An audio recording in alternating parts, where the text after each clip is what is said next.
আপোনালোকে জানে যে যোৱা কিছুদিনৰ পৰা আমাৰ কংগ্ৰেছ দলৰ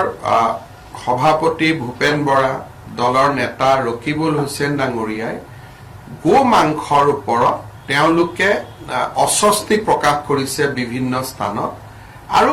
যেন তেওঁলোকেও গো মাংসৰ প্ৰচলন নিবিচাৰে তেনেকুৱা এটা ধাৰণা এটা ৰাইজৰ সন্মুখত তেখেতসকলে দিছে ভূপেন বৰা ডাঙৰীয়া আৰু ৰকিবুল হুছেইন ডাঙৰীয়াৰ যিখিনি ষ্টেটমেণ্ট আজি আমাৰ কেবিনেটত তাক পুংখানুপুংখভাৱে আমি বিশ্লেষণ কৰোঁ আৰু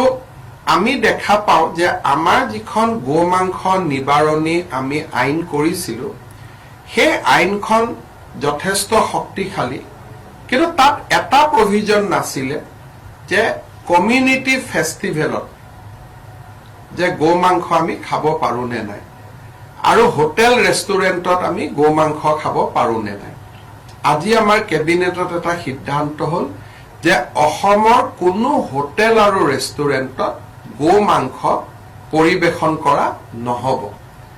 আৰু বিভিন্ন ধৰণৰ যি সামাজিক ফাংচন হয় কোনোবাই ধৰ্মীয় সভা পাতিলে কিবা পাতিলে যিবিলাক সামাজিক সভা হয়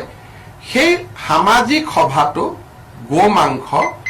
খাব পৰা নহ'ব যেটো এটা অভিযোগ আছিল যে কোনোবাই গো মাংস দি দিলে তাৰমানে পাব্লিকলি খালে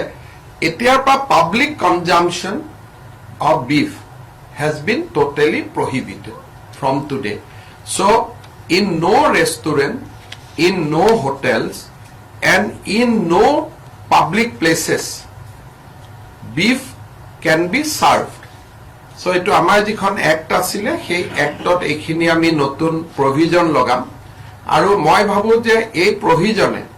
by ei ব্যবস্থাই amar jito originally, যে আমি অসমত ক্যাটল প্ৰহিবিশন কৰিব খুজো সেই ব্যৱস্থাকো টনকিয়াল কৰিব আৰু ৰকিবুল হুছেইন আৰু ভূপেন বৰাই যিখিনি বিচাৰি আছিল ডাইৰেক্টলি ইনডাইৰেক্টলি সেইখিনিটো অলপ আগবাঢ়ি যাব গতিকে আমি